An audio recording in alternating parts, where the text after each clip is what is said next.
은 여호와의 영광이 충만한 성도와 교회라는 제목인데요. 오늘 출애굽기 마지막 강해입니다. 그 이유는 설교 중에 설명을 할 거예요. 이제 마지막 강해고 다음 주부터는 사사기로 들어갈 예정입니다. 기억해 주시면 좋겠고요.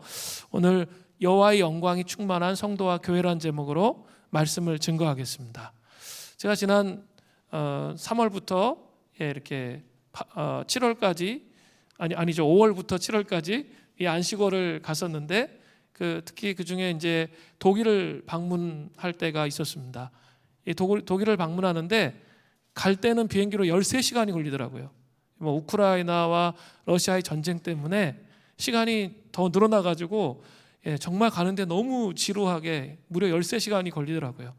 그런데 또 올 때는 11시간이 걸렸습니다. 생각보다 훨씬 수월하게 오게 되었습니다.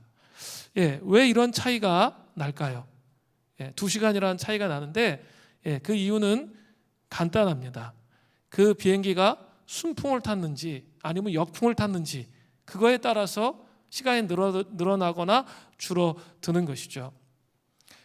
우리의 개인의 신앙과 교회 공동체도 마찬가지입니다. 하나님의 은혜의 순풍을 타고 날아올라야 수월하게 또 탁월하게 여러분의 인생을 통해서 또 이 교회 공동체가 하나님의 길을 갈 수 있게 됩니다. 내 고집, 내 틀대로 살아가면서 그 안에 갇혀서 하나님의 역사하심을 바라보지 못하면서 내 방식을 계속 주장하면 그 역풍을 만난 것처럼 앞으로 전진할 수 없게 되는 거죠. 비행기는 그나마 추진력이 있어가지고 나아가지만 우리 신앙의 역풍을 만나면 뒤로 퇴보하게 되고 뒤로 퇴보합니다. 뒤로 물러가고 한 치 앞으로도 나아갈 수가 없습니다. 이건 정말 무서운 거예요. 신앙의 역풍을 만난다는 것은 정말 무서운 것입니다. 물대인 동산 수림교회 성도님들은 제가 3개월간 안식월에 비운 사이에 오히려 부흥의 기반을 만드는 수고를 하셨습니다. 하나님의 은혜의 순풍을 탈 준비를 했다는 거죠. 그것을 어떻게 알 수 있습니까? 특별히 이번에 여름 성경학교 이 전체적인 것과 또 우리 청소년부, 청년부 이 수련회 합심으로 참 많이 기도하고 또 자기들끼리 또 밤마다 모여서 기도하고 씨름하면서 이렇게 각 그 성경학교 팀과 수련회 안에 아주 풍성한 은혜가 있었어요. 그리고 성도님들이 얼마나 많은 관심을 가지고 후원해 주셨는지 차고 넘침이 있었어요.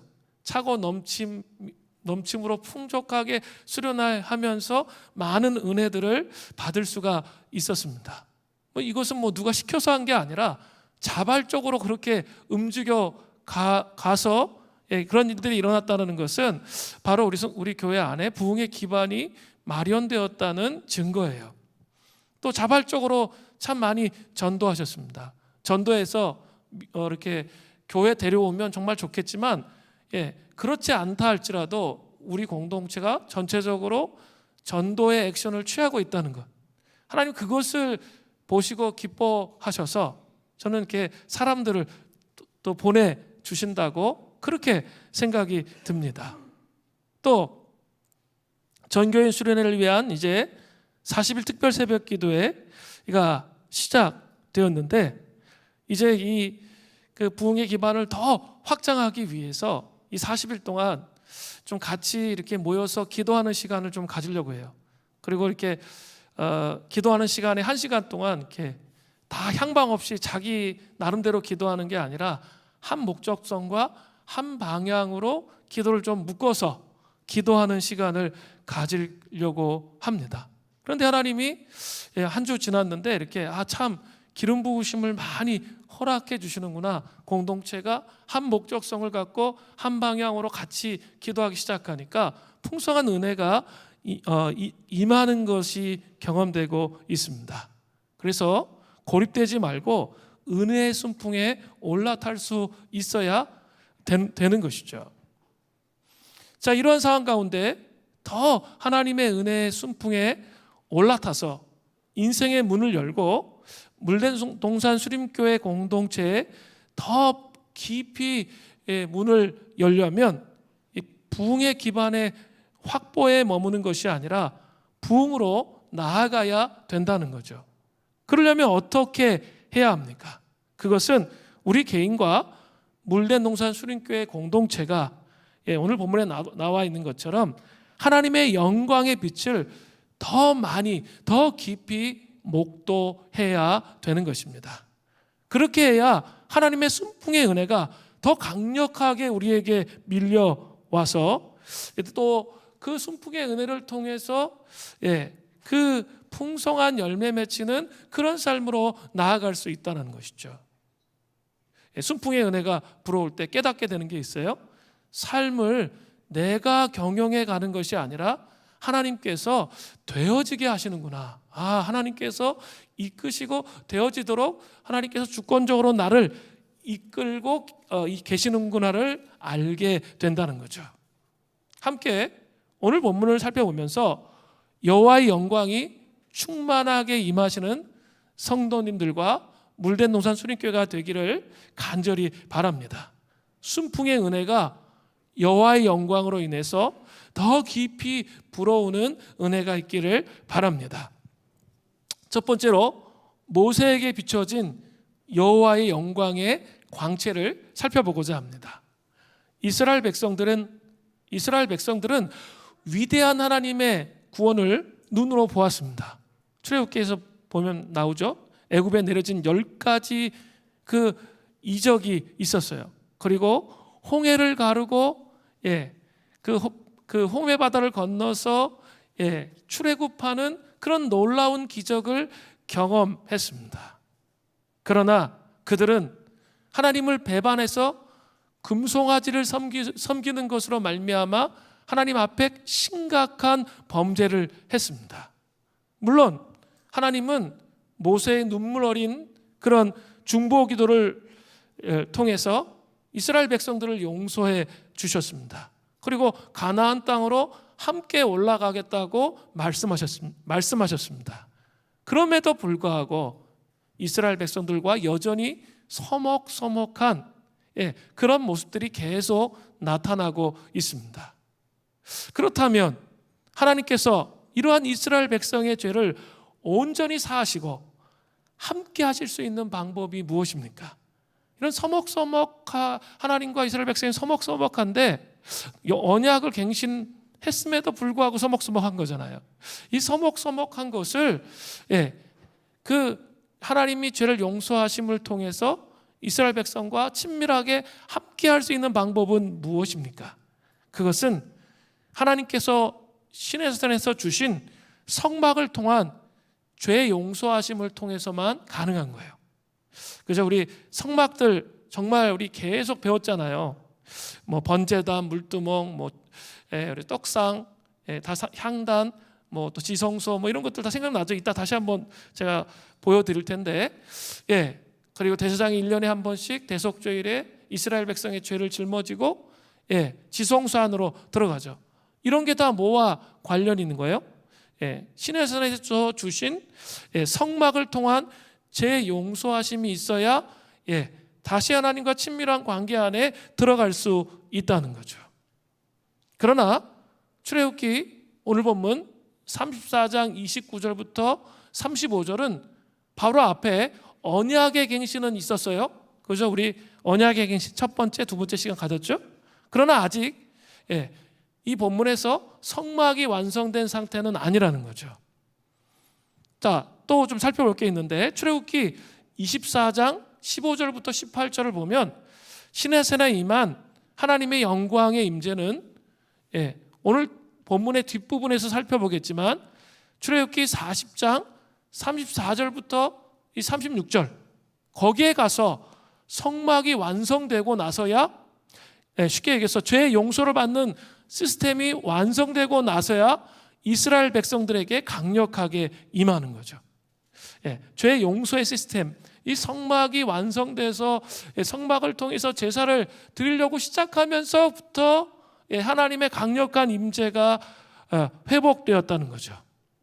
그렇다면 추론해 볼 수 있습니다. 시내산에 임한 하나님의 영광의 임재가 성막이 완성되는 시점까지, 그러니까 지금 출애굽기 34장 29절부터 35절 끝나고 35장 1절부터 40장 33절까지 그 완성되는 시점까지 이스라엘 백성들에게서부터 끊어질 수 있는 위기가 지금 있는 거죠. 그죠? 성막이 나중에 완성되니까 40장에 와서 완성되잖아요. 그러니까 하나님의 영광이 끊어질 수 있는 위기가 있습니다. 그래서 시내산의 영광의 임재와 성막이 완성되는 기간까지 매개 역할을 한 것이 바로 오늘 본문에 나오는 모세의 얼굴에 하나님의 영광의 광채를 비추셔서 이스라엘 백성들에게 비추기를 원하셨던 거죠.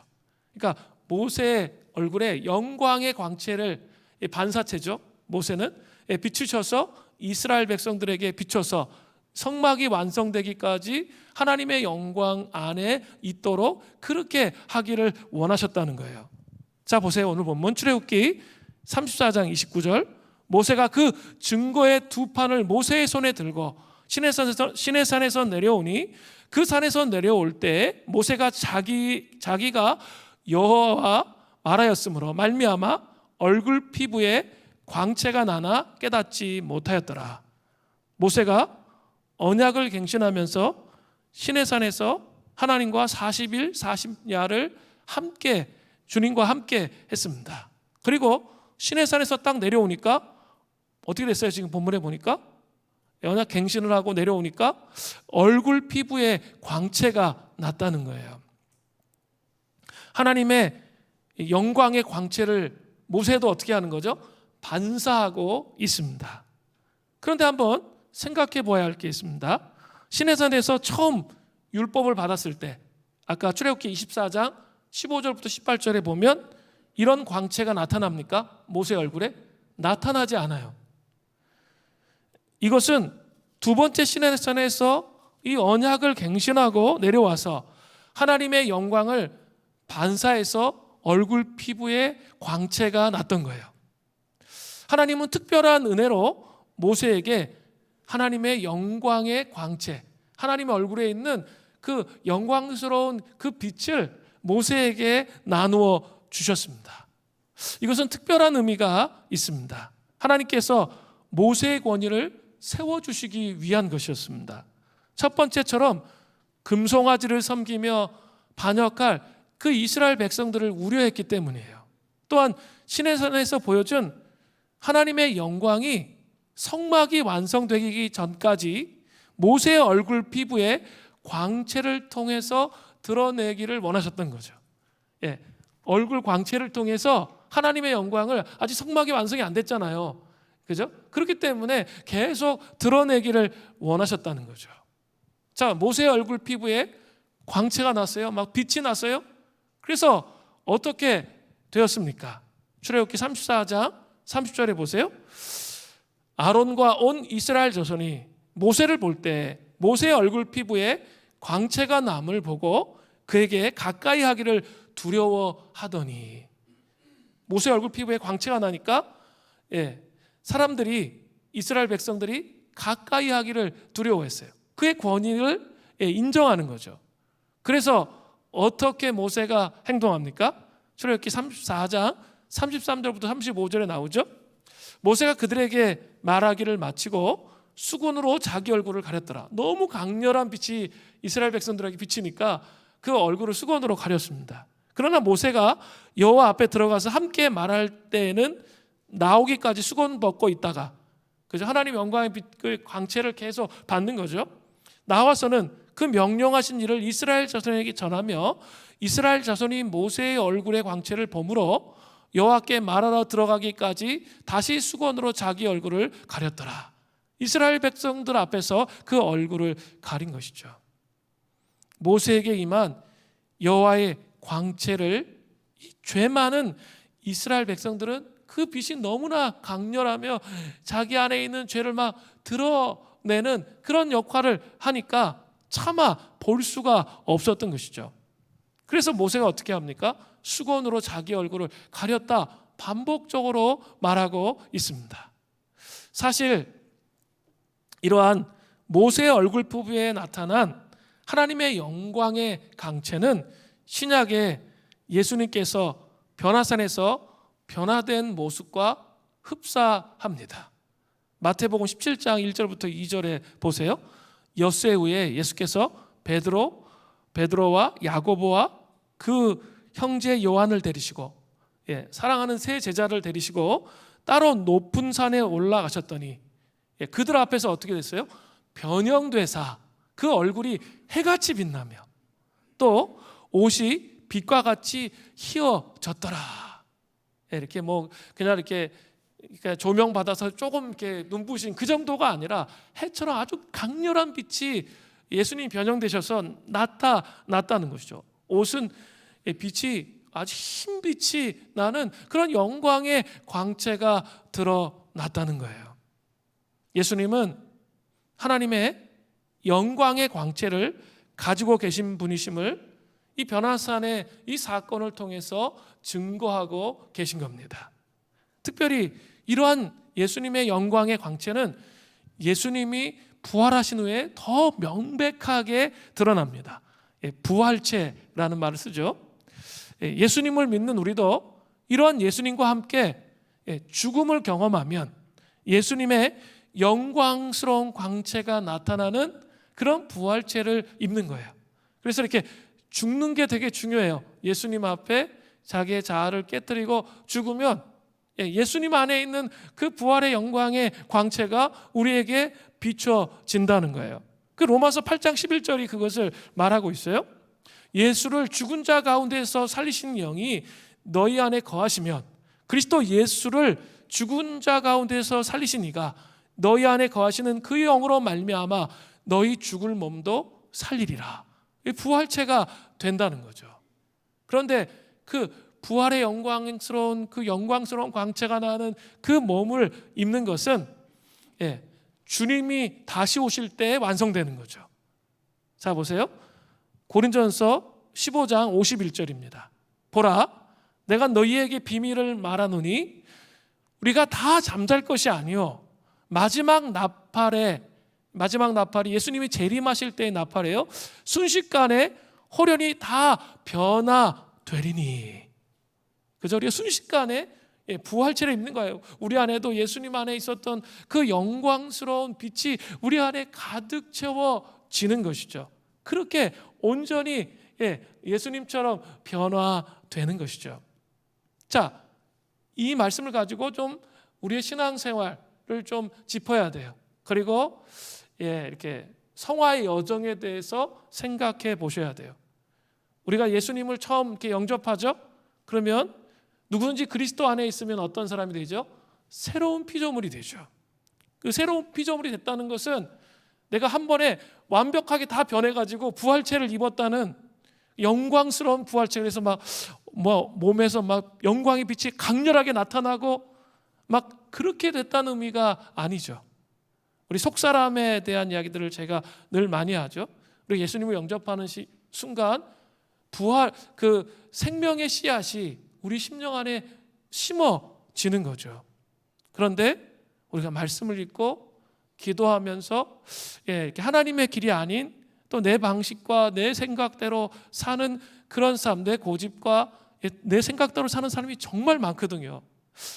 정말 많은데 그런 삶의 패턴이 말씀을 읽고 기도로 씨름하다 보면 어떻게 돼요? 점점점 그것이 깨뜨려지는 거죠. 그러면서 이렇게 마음의 성소에 하나님의 뜻이 무엇인지를 점점 식별해 가는 거예요. 회개하면서. 그럼 점점 변화가 일어나요. 변화가 일어나면서 이렇게 여러분 이렇게 비그리스도인과 그리스도인의 얼굴을 자세히 한번 잘 이렇게 똑바로 쳐다보세요. 신실하게 하나님을 섬기는 사람과 그렇지 않은 사람의 얼굴의 모습을 한번 잘 쳐다보면 확연히 차이가 있다는 것을 알 수 있어요. 불신자들은 어때요? 이게 마음에 불안하거든요. 그리고 이렇게 의지할 대상이 없어요. 그러니까 이렇게 늘 이렇게 안정감이 없어요. 그리고 이렇게 불안해요. 이것이 막 흔들려 간다는 거죠. 그런데 그리스도인들은 뭐 빛은 뭐 이런 영광의 강체가 아직 부활체를 못 입어서 나지는 않지만 그래도 이렇게 딱 보면 저 사람 예수 믿는 사람이다라는 느낌이 와요. 왜 그 느낌이 오냐면 안정감 때문에 그런 거예요. 그리고 이렇게 안정감이 있고 고요해요. 그러면서 평온해요. 그런 모습을 보면 구분이 돼요. 그런데 그렇게 성화의 여정을 계속 삶을 살아가다 보면 어떻게 된다고요? 나중에는 점점점 성화가 되면서 이렇게 같이 이렇게 딱 그 사람하고 딱 있죠? 그러면 일단은 막 기분이 좋아져. 그리고 얼굴에서 빛이 나는 느낌이 들어요. 저는 그런 분들을 좀 많이 이번 안식월 동안에 좀 많이 만났어요. 그리고 대화해보면 이렇게 얼굴에서 정말 빛이 나요. 그 주님의 빛을 정말 주님을 닮기를 갈망하고 주님 속사람 안에 여전히 육의 자아로 막 우리를 끌어내리는 그 자아와 깨뜨리고 십자가 앞에 못 박는 싸움을 계속한 사람들은 이렇게 빛이 나요. 수도원이나 이런 데 가봐도 있죠. 오랜 세월 동안 묵상하며 그렇게 사신 분들은 달라요. 느낌이 확 달라요. 제가 그걸 좀 깨달았어요. 그렇게 다른 거예요. 그런데 이 성화의 여정 속에서, 이 속사람의 성화의 여정 속에서 이 하나님의 말씀을 잘 붙잡고 속지 않는 게 필요해요. 속지 않는 거. 거짓 원수마귀는 거짓의 아비예요. 그래서 우리를 속여요. 제가 이번 주에 어떤 중독에 대해서 사역하시는 성중독이나 또 여러 가지 중독에 대해 사역하시는 우리 한 강사님을 만났어요. 그래서 같이 좀 얘기를 하는데 그런 얘기를 하더라고요. 한 형제가 있는데 아주 7년인가를 이렇게 집 밖에를 안 나왔대. 뭐 그런 형제고, 집 밖에를 나오지 않은 형제고, 완전히 고립된 거죠. 자기 그냥 안에 완전 갇혀버려서 집을 나올 수 없는 형제의 얘기를 들었어요. 그게 뭐예요? 이렇게 너 집 나가면 큰일 난다는 메시지가 맨 처음에 그런 식으로 오진 않았겠죠. 그냥 혼자 있는 게 좋고 막 이런 메시지로 막 들어오면서 이게 막 이제 커진단 말이에요. 그러면서 너 집 나가면 너 큰일 난다는 메시지를 던지니까 그걸 붙잡는 거죠. 그걸 붙잡다 보니까 이제 혼자 있게 되는 거죠. 그리고 막 이제 그 안에 막 마음의 결벽증 막 이런 것들이 생겨가지고 어떻게 감당을 못하는 그런 상태에 있었다는 거죠. 그런데 이렇게 같이 그러니까 집회에 나오게 됐는데 그 집회에 나와서 이렇게 말씀을 전하는데 그게 마귀에게 그 삶이 진리가 아닌 자기 생각이라고 생각할지 모르지만 그냥 자기를 고립시키려고 그렇게 살도록 자기를 방치하도록 그렇게 흘러가도록 생각이 그렇게 내버려 뒀기 때문에 그렇게 됐다는 것을 깨달은 거예요. 그러면서 이렇게 그것이 거짓이었구나. 자기가 지금 지난 7년 동안 나 혼자 살도록 내버리던 마귀의 이 거짓 생각의 소화구나를 깨닫고 하나님 앞에 돌아오는 그런 얘기들을 또 들었어요. 또 한 사람 얘기를 들었는데 청년들이에요. 이제 밖에 나가서 식사를 못 한대. 밖에 나가서 이제 식사를 못 한다는 거예요. 그리고 이렇게 집에 있어도 이렇게 장갑 끼고 이렇게 자기가 먹은 이 밥솥이랑 그릇 고기에다가 먹는 거죠. 그렇게 하는 거예요. 그래서 이 강사님에게 찾아가도 되냐고 물어보고 오라고 그러니까 오는데 자기 밥솥하고 밥을 먹어야 되니까 자기 밥솥하고 그릇하고 다 가지고 왔더래요. 그래가지고 이제 이런 얘기들을 쭉 하면서 그게 너가 속는 것에 대해서 너가 이렇게 한순간에 너도 모르게 원수막이 이렇게 속이는 거예요. 진리가 아닌 진리를 붙잡지 않으면 이런 거짓 메시지에 속아 넘어가요. 그래서 너가 그렇게 사는 것이라고 이렇게 좀 기도를 많이 했겠죠. 그리고 얘기를 했는데 그걸 듣고 자기가 이제 밥을 먹기 시작했다. 거기서 이제 식당에서 절대 밥 못 먹는 애고 막 그런데 시켜가지고 같이 자기 그릇 아닌 거기서 밥 먹고 그렇게 했다는 거예요. 근데 그것의 키는 뭐냐면 깨달음이었어요. 아, 내가 속고 있었구나. 이 성화의 여정에 하나님의 말씀을 붙잡고 씨름하고 진리를 붙잡는 영적 싸움을 싸워야 되는데 그죠? 말씀을 읽으라 기도를 하라는 그 얘기가 뭐냐면 진리를 붙잡는 싸움을 하는 건데 그걸 안 하는 거예요. 그러니까 자기 마음을 우울한 데 방임하는 거죠. 우울한 데 방임해. 아니면 또 고립되는 데 방임해. 이런 삶을 살다 보면 그렇게 성화의 여정에 속사람 안에 깊은 변화와 회복이 있어야 되는데 그 과정 가운데 무너지게 된다는 거예요. 진리를 붙잡아야 되는 거예요. 그리고 이 싸움의 여정을 가게 되면 점점 맨 처음에는 이게 하루아침에 딱 변화되지 않죠. 서서히 그 진리들이 우리 안에 쑥쑥 들어오면서 어때요? 나의 인격이 변하고 나의 삶이 변화하는 그런 여정으로 간다는 거죠. 원수마귀는 특징이 있어요. 이렇게 또 뻥치는 거죠. 네가 한번 딱 했으면 완전 다 변해야지. 천만의 말씀. 속사람의 우리 안에 있는 이 죄된 본성이 강력해요. 생각보다. 십자가의 은혜가 없으면 변화되지 않아요. 강력한 거예요. 그래서 이렇게 그 마귀의 그 속임수에 이제 속아요. 하나님 은혜를 강렬하게 받는데 또 다음번에 되면 또 그런 시간이 되면 그래 은혜 받아도 소용없어. 이렇게 하는 거죠. 그게 마귀의 속임수예요. 그게 아니고요. 은혜를 받는 거 중요해요. 우리 중고등부 아이들이 은혜를 받았어요? 중요해요. 그런데 그냥 그 은혜 받은 상태로 내버려 두면 안 된다는 거죠. 아까 간증을 잘했는데 뭘 해야 돼요? 지금부터 은혜는 부모들이 기도했고 또 씨름했고 또 리더들이 씨름했고 청년들이 씨름했기 때문에 은혜를 받은 거예요. 지금부터 해야 될 일은 뭐예요? 말씀을 읽어야죠. 그리고 자기의 빈 공간 안에 그런 메시지가 들어오지 않도록, 특히 청소년부 아이들은 이 뭐랄까 이렇게 자기 세계 속에 갇혀 있는 애들이 꽤 있어요. 자기 세계 속에 이게 하나님의 진리의 틀이 아닌 자기 세계 속에 갇혀 있는 거, 그걸 깨트려줘야 돼요. 근데 그 인격적으로 깨트려야겠죠. 얘기하고 대화하면서 그 메시지가 왜 거짓인지, 그리고 하나님의 진리의 안으로 너가 들어올 때 진짜 자유하다라는 것을 가르쳐줘야 돼요. 속사람 안에. 그래서 예수 그리스도가 존재의 중심에 들어오면 변화의 여정을 가게 되는 것이죠. 헨리 나우에는 이 믿음의 원리, 이 속사람이 변하기 위해서는 아주 중요한 원리가 있는데, 믿음의 원리, 제가 계속 믿음의 원리 얘기하고 있죠. 믿음의 원리를 남아프리카 공화국 공중군의 공연단의 공연을 보면서 그 답을 찾았습니다. 헨리 나우에는 고개사들이 공중을 날면서 회전하는 순간 끝내주는 공연 이상의 무엇인가를 보았습니다. 헨리 나우엔이 보기에는 하늘 높이 날아오르는 고개사는 실제로 공중근의 공연의 주인공이 아니었습니다. 사람들이 공중에서 펼쳐지는 고개에만 집중하다 보면 이 묘기가 사실 동료가 자신을 확실하게 붙잡아 줄 것이라는 믿음에 달려 있다는 사실을 놓치기가 십상이라는 거죠. 이게 고개사의 화려한 것만 막 본다는 거예요. 그런데 이렇게 화려하게 할 수 있는 이유는 뭐예요? 다른 이렇게 근해에서 이 사람을 붙잡으려고 씨름하고 있는 그 사람이 이 동료를 확실히 붙잡아 줄 것에 대한 믿음이 있어야 확실히 붙잡아 주는 그 사람이 훨씬 더 중요하다는 것이죠.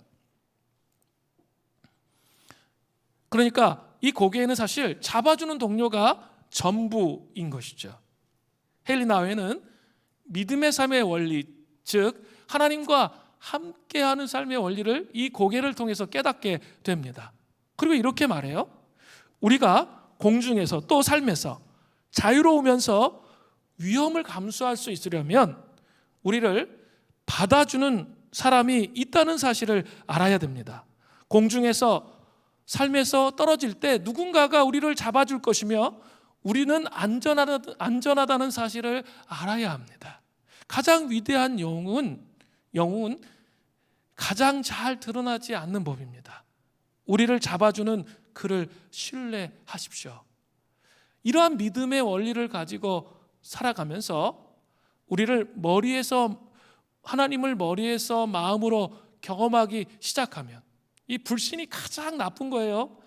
불신이 가장 나빠요. 그 불신을 제거하고 마음으로 하나님을 믿음으로 경험하기 시작하면 우리의 속사람이 변화의 여정으로 가게 되고 예수 그리스도의 영광의 광채를 우리의 삶 가운데 발하게 되는 거예요. 그리고 주님 다시 오실 때 온전한 변화를 경험하게 되는 것이죠. 그 은혜가 우리에게 있기를 간절히 바랍니다. 이제 출애굽기의 마지막 40장 34절부터 38절을 살펴보려고 합니다. 이 말씀 전까지 출애굽기 35장, 오늘 본문의 중간 생략했죠? 35장 1절부터 40장 17절까지의 내용은 이스라엘 백성들의 죄의 문제를 처리하고 하나님의 영광으로 말미암는 깊은 임재 안에서 교제할 수 있는 길을 열고 계신 것이죠. 우리 앞에 지금 34장 29절부터 35절까지는 그 하나님의 영광이 모세에게만 임했어요. 그죠? 그런데 이제 이스라엘 백성들에게 하나님의 영광이 임하는 것을 보여주고 계십니다. 그것은 성막의 계시를 통해서예요. 성막의 계시를 통해서 죄의 문제를 처리함을 통해서 그 이스라엘 백성들에게도 임한다는 거죠. 물론 성막의 계시는 첫 번째 언약을 맺을 때 주어졌지만 이것이 너무나 중요하기 때문에 다시 성막과 그 주변부에 대한 이야기를 아주 길게 다시 설명하고 있는 거예요. 근데 제가 다시 또 설명하기에는 지금까지 해온 것들이 있어가지고 반복이 되기 때문에 제가 빼는 거예요.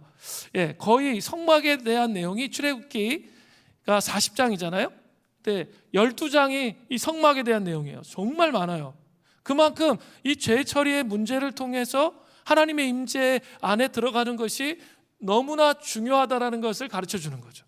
모세만 들어갈 수 있는 게 아니라 이제는 그 서먹서먹했던 이스라엘 백성들이 죄의 문제를 해결하고 그들도 하나님의 영광 가운데 들어갈 수 있다는 거예요. 이스라엘 백성들은 순풍을 탈 수 있는 기회를 아직 못 잡았어요. 서먹서먹한 가운데 언약 갱신했잖아요. 그러나 성막이 완성됐어요 이제. 그리고 하나님과 관련된 자신들의 죄의 문제를 하나님의 방식으로, 그죠? 해결하는 거예요. 짐승을 잡아서 제 용서함을 받는 거죠. 그렇게 함을 통해서 이제 이스라엘 백성들도 어떻게 됐죠? 하나님의 영광을 경험할 수 있는 길이 열린 거예요. 이스라엘 백성들도 순풍을 탈 수 있는 길이 열렸습니다. 그 길이 어떻게 열리고 있습니까? 그 이스라엘 백성이 순풍을 탈 수 있는 길, 모세만 순풍을 타는 게 아니라 이스라엘 백성이 순풍을 탈 수 있는 길이 어떻게 열려요? 첫 번째 보겠습니다. 여호와의 명령에 순종함을 통해 열리고 있습니다. 오늘 본문 앞에 출애굽기 40장 1절부터 33절을 보면 무려 8번이나 반복되어서 나오는 내용이 있습니다. 그 중에 몇 구절만 볼 텐데요. 40장 19절에 또 성막 위에 막을 펴고, 성막에 대한 이야기 계속 나와요. 그 위에 덮개를 덮으니 여호와께서 모세에게 명령하신 대로 되니라. 또 출애굽기 40장 32절에 그들이 회막에 들어갈 때와 제단에 가까이 갈 때 씻었으니 여호와께서 모세에게 명령하신 대로 되니라. 이게 8번이나 반복돼요. 계속 여호와께서 명령하신 대로 됐다는 거죠. 모세는 하나님과 이스라엘 백성 사이에 언약을 갱신한 후에 이 성막 설계도를 받고 철저히 하나님의 명령에 순종해서 그대로 그 성막을 만드는 거죠. 자, 한번 보여주세요. 성막 전체 도를 한번 봤으면 좋겠는데요. 자, 우리 그동안 성막에 대해서 계속 공부했는데, 성막에 대해서 공부했죠. 성막문이죠. 다시 한번 이렇게 상기시켜 드린 거예요. 성막문 그 안에 뭐가 있죠? 그 다음에 잘 생각하세요. 그동안 계속했는데 또 하기가 어려워서. 번제단, 그 다음에 뭐죠 이게? 물두멍. 여기 짐승 잡는 거죠. 손 씻는 거예요. 그 다음에 이게 뭐죠? 성소, 회막. 회막, 성소와 지성소가 있죠. 여기 나눠져가지고 지성소가 더 조그맣죠. 휘장을 나눠서 이렇게 조그맣게 이렇게 요 구조로 있어요. 또 보여주세요. 이 성소 안에 성소와 지성소, 회막 안에는 성소와 지성소가 같이 있어요. 그리고 여기 안에는 뭐가 있었죠? 법궤. 이 법궤 안에는 뭐가 있죠? 아론의 쌍난 지팡이. 그리고 또 뭐가 있죠? 만나 항아리. 그 다음에 십계명 받은 두 돌판 거기 있고, 법궤 위가 뭐죠? 시은자. 거기에 그룹 천사가 있었어요. 날개 천사가. 거기에 하나님이 임재하신다고 얘기했어요. 그리고 여기 휘장이 있고, 예수님이 십자가에 못 박히실 때 이 휘장이 찢어지는 거죠. 그래서 우리가 지성소 안에 십자가로 말미암아 들어갈 수 있게 되었다 얘기하는 거예요. 그다음에 분향단, 그다음에 여기 떡상, 등대, 메노라라고 하죠. 7개 7개로 이렇게 연결되어져 있는 등대가 있습니다. 자, 이렇게 성막이 돼 있죠. 성막은 죄의 문제를 해결하면서 하나님의 영광을 경험하고 순풍으로 나아가기 위해서는 바로 이러한 하나님의 명령에 순종해야 돼요. 내 기분 나빠. 그냥 왜 촛대가 하나밖에 없어. 이게 너무 어두워. 그래서 지성소 안에 촛대 하나 더 만들어야 돼. 하고 지 마음대로 만들었어요. 그럼 어떻게 되는 거죠? 그 명령에 순종하는 게 아니에요. 번제단은 왜 이렇게 조그매? 하나만 있으면 어떡해? 사람들이 이렇게 많은데 하면서 하나를 더 만들었다. 그것도 하나님의 명령에 순종하는 게 아니에요. 순풍을 타기 위해서는 어떻게 해야 된다고요? 하나님께서 명령하신 대로 하는 것이 중요해요. 근데 문제는 이스라엘 백성들이 모세가 아직 십자가 예수님이 아직 오시기 전이에요.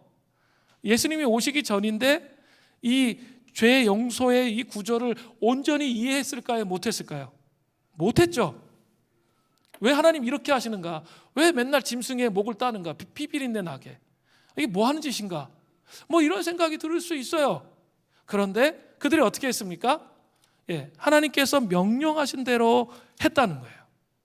사무엘 선지자는 순종이 제사보다 낫다라고 그렇게 말하고 있어요. 여러분의 삶을 통해 하나님의 영광의 현시가 드러나기를 원한다면 먼저 앞에 있는 걸 하지 않고서는 그렇게 될 수가 없는 거예요. 하나님의 명령에 순복하는 게 첫 번째인 거죠. 자, 그리고 이제 이러한 순종으로 나아간 사람들에게 드디어 하나님께서 여호와의 영광을 현시하세요. 현시한다는 게 뭐예요? 나타내셨다는 거죠. 드러내셨다는 거예요. 자, 보세요. 출애굽기 40장 33절. 오늘 본문의 앞절이에요. 후반절에 이렇게 돼 있어요. 모세가 이같이 역사를 마치니, 그 명령에 순종했단 말이에요. 그렇게 하니까 일어난 일이 뭐예요? 바로 40장 34절부터 35절이죠. 구름이 회막에 덮이고 여호와의 영광이 성막에 충만하매 모세가 회막에 들어갈 수 없었으니, 이는 구름이 회막 위에 덮이고 여호와의 영광이 성막에 충만하였으며. 여기서 회막은 원래 이 성막이 있기 전에는 회막이 있었어요. 이렇게 그들이 기도하거나 그럴 때 진영에서 다른 곳으로 회막으로 나가서 기도했던 장소가 회막이라고 했어요. 근데 여기서도 회막이라는 용어를 쓰는데 이거는 만남의 장막이라는 의미인데요, 성막과 같은 의미로 쓰이는 거예요. 하나님이 그의 백성을 만나러 오셨음을 표현하고자 해서 이렇게 말하는 거예요. 그런데 여기서 중요한 것은 반복되는 표현이 있다는 거죠. 뭡니까? 그렇게 명령에 순종하니까 어떻게 됐다고요?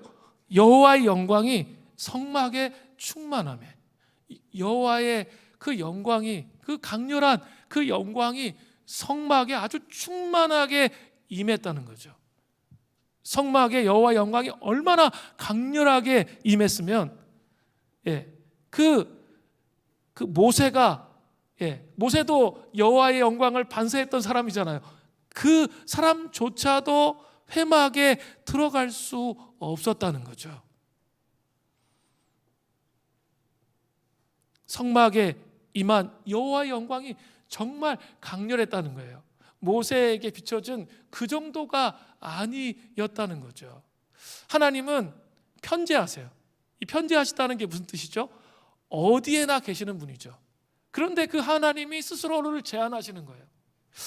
내가 너희들과 교제하기 위해서 내가 한 곳에 제한되어서 그곳에 임하겠다라고 말씀하시면서 설계도를 주신 거예요.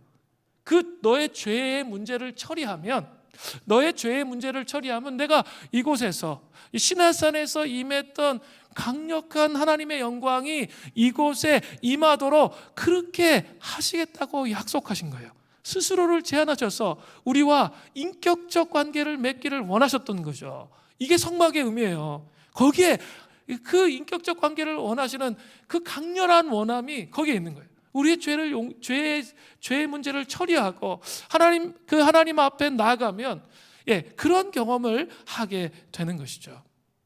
이 성막에 임한 여호와의 영광을 신학적으로 한번 조옮김해 보아야 할 필요가 있습니다. 제가 이렇게 계속 말씀드리지만 성막은 이스라엘 백성을 향한 예수 그리스도의 십자가의 죄 용서를 상징하는 거예요. 아니, 이스라엘 백성뿐만 아니라 우리를 향한 십자가의 죄 용서, 그저 짐승의 목을 따고 계속 그 제사 드리는 것이 영단번 예수님이 오셔서 십자가에 못 박혀 죽으심을 통해서 더 이상 짐승의 목 안 따도 되잖아요. 우리가 십자가를 바라보면 용서함을 경험하는 거죠. 십자가는 바로 이 죄 그 성막은 바로 예수 그리스도의 십자가의 죄 용서를 상징하는 거죠. 그것을 먼저 기억하세요. 그죠? 예수 그리스도 안에는 말로 표현할 수 없는 하나님의 영광이 머물어요. 자, 보세요. 요한복음 1장 14절에 보면 아주 중요한 말씀이 있어요. 말씀이 육신이 되어 우리 가운데 거하심에, 우리가 그의 영광을 보니 아버지의 독생자의 영광이요 은혜가 진리가 충만하더라. 성육신에 대한 말씀이죠. 예수님이 인간의 몸을 입고 우리 가운데 오셨어요. 그리고 우리를 위해서 십자가에 못 박혀 죽으셨어요. 그리고 부활체를 믿고 영광된 몸으로 변형돼서 부활하셨어요. 그리고 하늘에 승천하셨어요. 그리고 이제 성령님을 우리에게 보내주셨습니다. 그리고 이 모든 과정을 통해서 우리가 뭘 보는 거죠? 예수님께서 하나님이시라는 것을 보는 거죠. 그의 영광을 보는 거예요. 그리고 예수님의 얼굴 안에 뭐가 충만하다는 것, 하나님에게 충만한 것처럼 예수님에게도 은혜와 진리가 정말 충만히 임해 있는 거예요. 아까 성막에 그 시내산에 있었던 그 하나님의 영광이 성막으로 좁혀져 와서 그 예수 그리스도의 십자가의 죄 용서의 상징인 그 성막 안에 충만히 임하여 있는 것과 같은 것이죠. 또 고린도후서 3장 18절에 이런 말씀이 나와요. 우리가 다 수건을 벗은 얼굴로 거울을 보는 것 같이 주의 영광을 보매 그와 같은 형상으로 변화하여 영광에서 영광에 이르니 곧 주의 영으로 말미암음이니라. 여러분, 이 말씀 어떻게 묵상하세요? 사도 바울은 앞에서 모세가 하나님의 영광의 광채를 가리기 위해 수건을 쓴 것을 율법의 삶으로 가르치고 있어요. 사도 바울이, 그죠?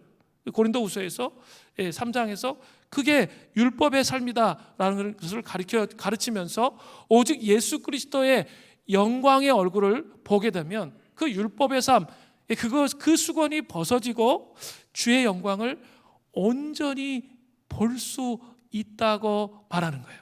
쉽게 얘기하면 예수 그리스도를 깊이 이해하고 존재 중심으로 믿고 신뢰하면서 나아가면 그 사람이 하나님의 영광을 목도할 수 있게 된다는 거예요. 예수 그리스도의 얼굴을 깊이 묵상하죠. 그러면 그 안에 하나님의 영광이 충만히 임해 있는 것을 알게 된다는 거예요. 우리는 어릴 때부터 맨날 이렇게 습관적으로만 들어왔어요. 예수님의 십자가, 예수님의 부활. 이거를 그 안에 있는 하나님의 영광이 실제적으로 어떤 것인지 잘 몰라요. 그리고 그것을 묵상할 수 있는 능력이 별로 없어. 그리고 그것을 자기의 삶에 연결시키는 거예요. 연결시키는 능력이 없어. 그러니까 맨날 십자가하고 자기 삶이 따로 놀아. 부활하고 자기 삶이 따로 놀아. 그러니까 묵상이 없는 거죠. 묵상이 없으니까 복음을 모르는 거죠. 묵상을 하셔야 돼요. 정말 십자가가 전부세요? 지금 내가 정말 어렵고 힘든 일을 겪고 있어요. 근데 예수님의 십자가 앞에 진짜 그 무거운 짐을 던져 놓을 때 나도 죽음을 경험하지만 다시 부활하신 예수님처럼 부활의 능력을 입을 것을 믿냐라는 거예요. 그런 게 적용이에요. 자기의 삶에 연결시켜야 돼요. 그죠? 자기의 삶에 적용하는 거죠. 힘든 건 힘든 거고 교회 오는 건 교회 오는 거예요. 잘못된 생각이에요. 그게 아니에요. 그게 연결되어 있다는 거죠. 여러분의 고통이 무엇입니까? 여러분이 이해할 수 없는 한숨 짓는 그 눈물이 무엇입니까? 그게 연결되어져야 그것을 극복하면서 그 영혼 안에 그 하나님의 영광이 임하게 되는 거예요. 그게 어디 있다고? 예수 그리스도의 얼굴에 있는 거예요. 예수님의 십자가의 죽으심과 부활, 거기에 있다라는 거예요. 또 그것으로만 끝나는 것이 아니라 예수님의 몸인 교회도 예수님을 아는 지식으로 충만해지면, 경험적 지식을 얘기해요. 지금 제가 머리로 아는 걸 얘기하는 게 아니에요. 경험적 지식으로 충만해지면 예수님의 몸된 교회도 하나님의 영광을 담는 그릇이 되는 거예요. 하나님의 영광을 담는 그릇이 되는 거죠. 에베소서 1장 23절을 보세요.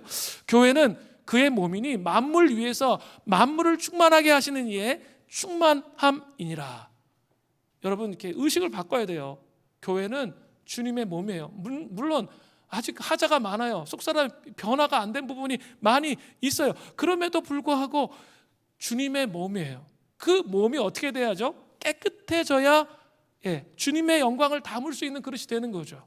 그래서 이 교회가 좀 하나님의 방식으로 하나님께서 원하시는 대로 세워지도록 기도하셔야 돼요.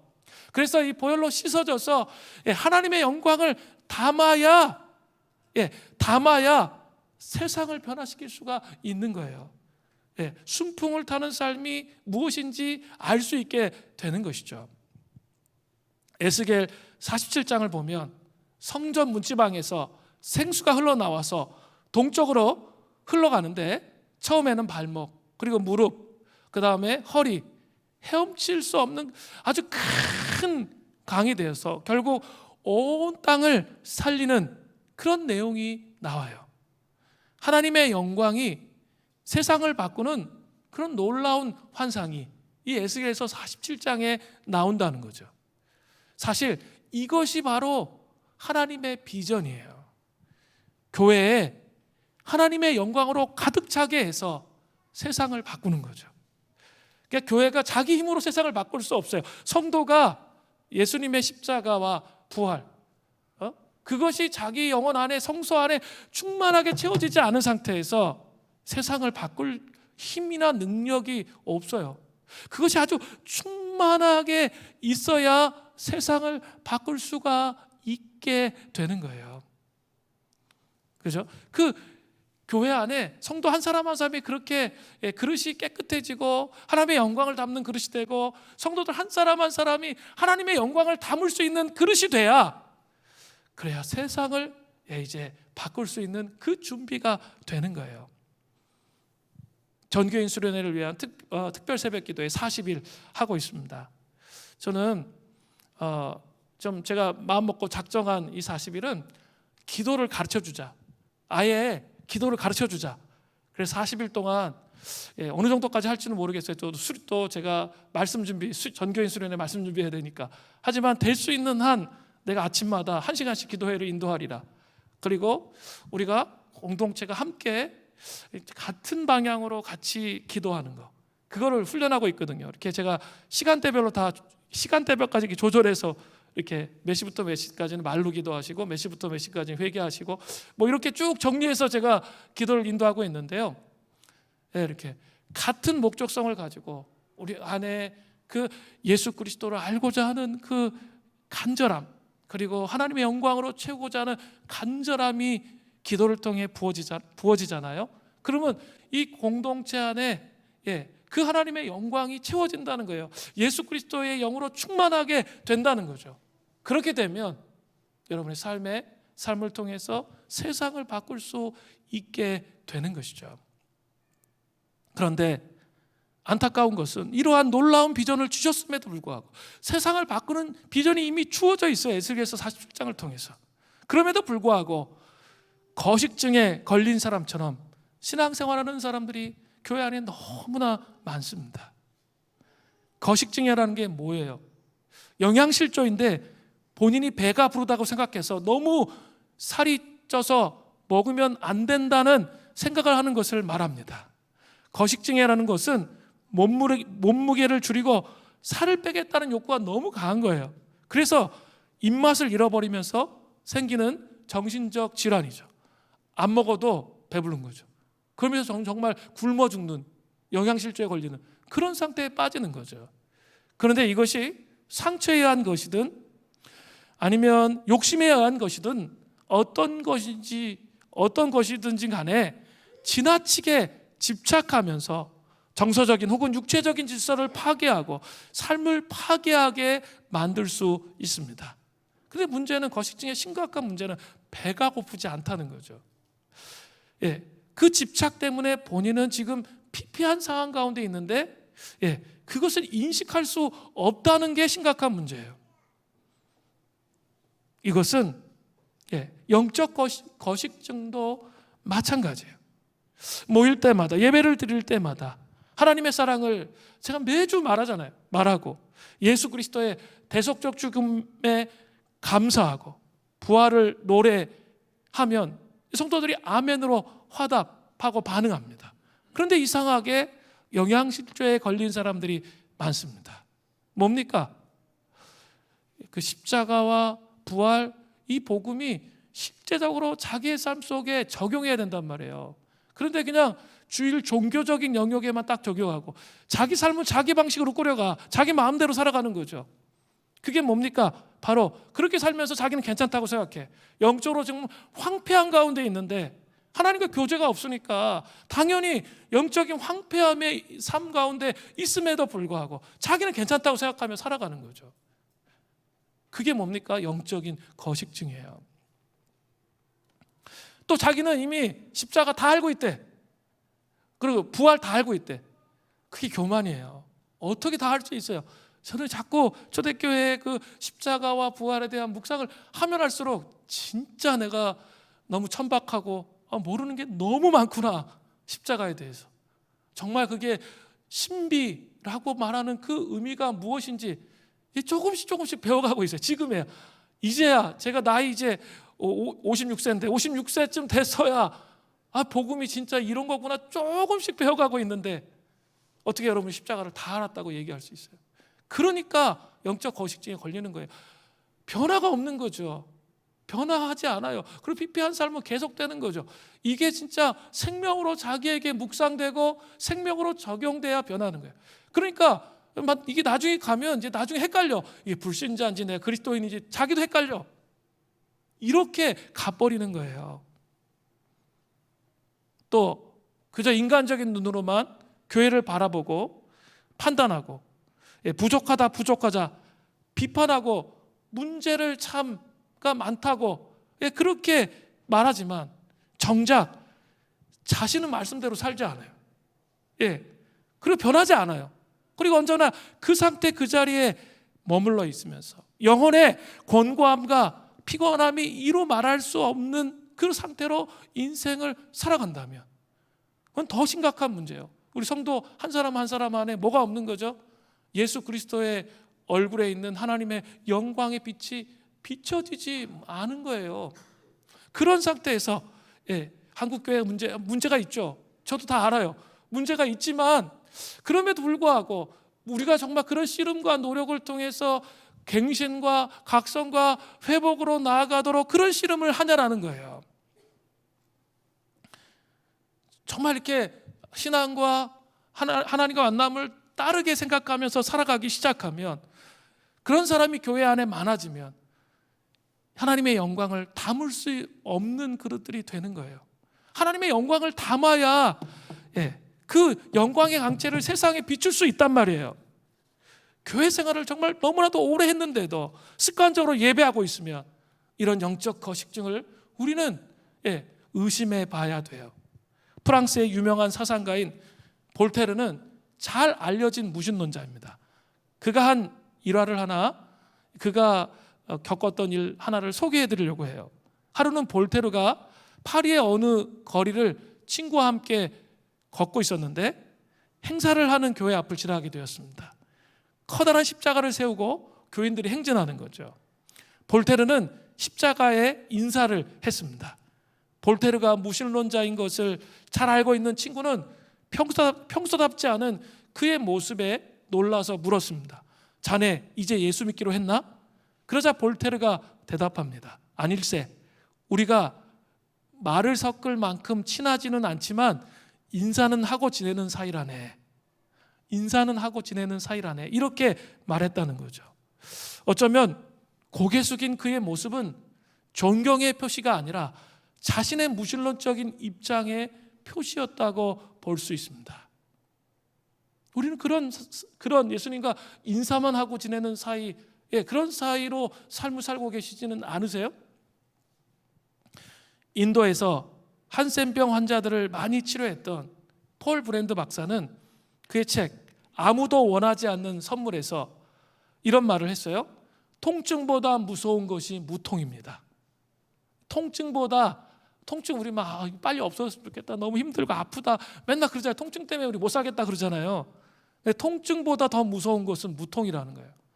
이 한센병 환자들은 통증을 못 느껴요. 근데 손이 막 잘려져 나가, 막 이게 막 문드러져. 그런데도 통증을 느끼지 못하기 때문에 경고를 받지 못하는 거죠.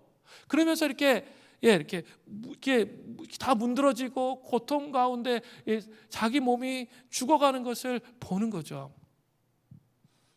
차라리 하나님 앞에서 정말 이런 씨름 속에서 막 이 감정이 왔다 갔다 하고 막 원망도 했다가 또 감사도 했다가 막 하면서 막 이런 지지고 볶고 뭐 이런 것들이 있다면 차라리 더 나은 거예요. 근데 아무 감동이 없어. 더 이상 이제 나의 삶 중에 깊은 부분에 적용이 안 돼. 무통의 상태에 빠진 것이죠. 그것을 깨트려야 됩니다. 하나님 정말 은혜를 더하여 주십시오. 주님 저에게 은혜를 더해 주셔서 다시 십자가 앞에서 이 감격을 느끼면서 신앙생활할 수 있게 해 주십시오.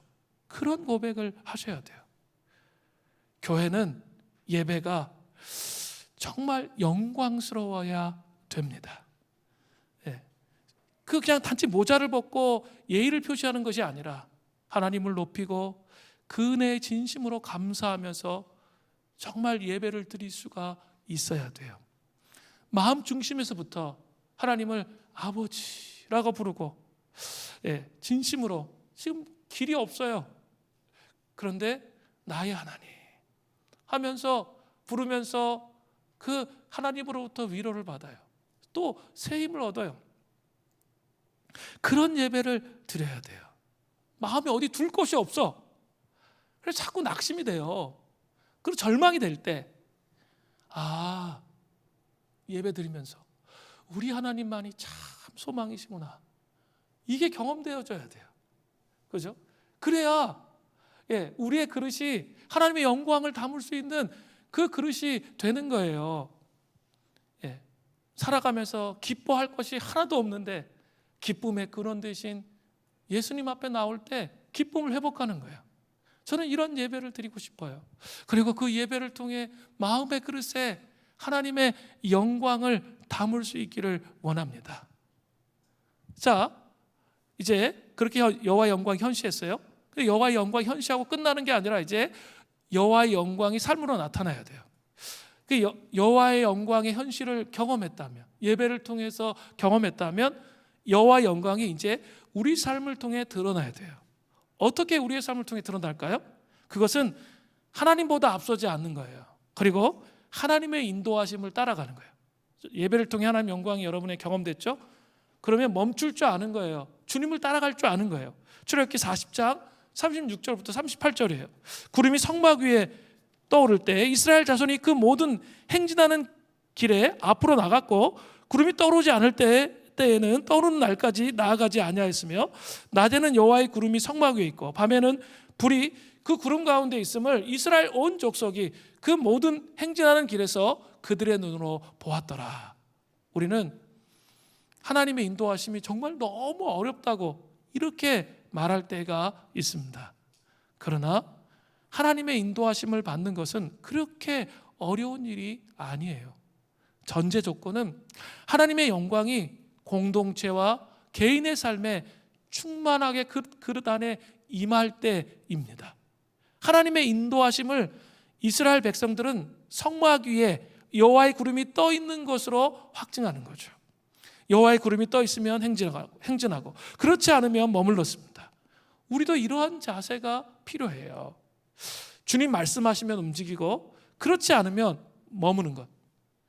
다른 말로 하면 내가 내 삶을 최선을 다해서 계획해야 돼요. 그러니까 게으른 거하고 기다리는 거하고 구분을 못하는 사람이 있어.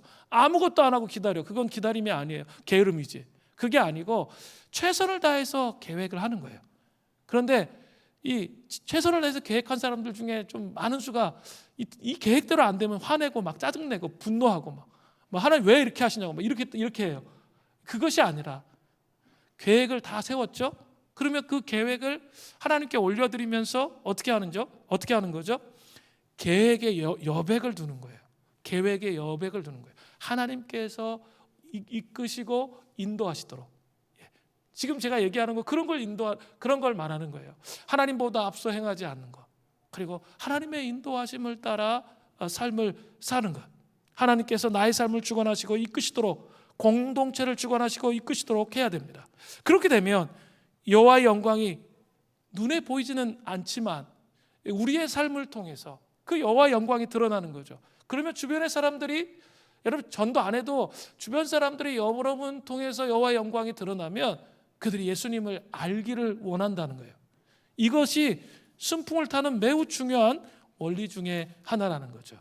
오늘 여호와의 영광이 충만한 성도와 교회에 대해서 말씀을 드렸습니다. 모세에게 비춰진 여호와의 영광의 광채, 그리고 그것이 확장되어서 개인이 아니라 이 성막에 공동체에 부어지는 여호와의 영광, 여호와의 영광의 여호와의 명령에 온전한 순종을 통해 나아가는 것. 예수 그리스도의 얼굴에 있는 하나님의 영광을 깊이 묵상하면서 사는 것. 그리고 그 묵상을 통해 내가 여호와의 영광이 내 영혼 안에 담겨지고 교회 안에 담겨져서 어때요? 그 하나님의 인도하심을 따라 살아가는 삶. 그것이 바로 여호와의 영광이 충만한 성도와 교회가 해야 될 일입니다. 그 은혜가 우리에게 있기를 간절히 바랍니다. 우리 이제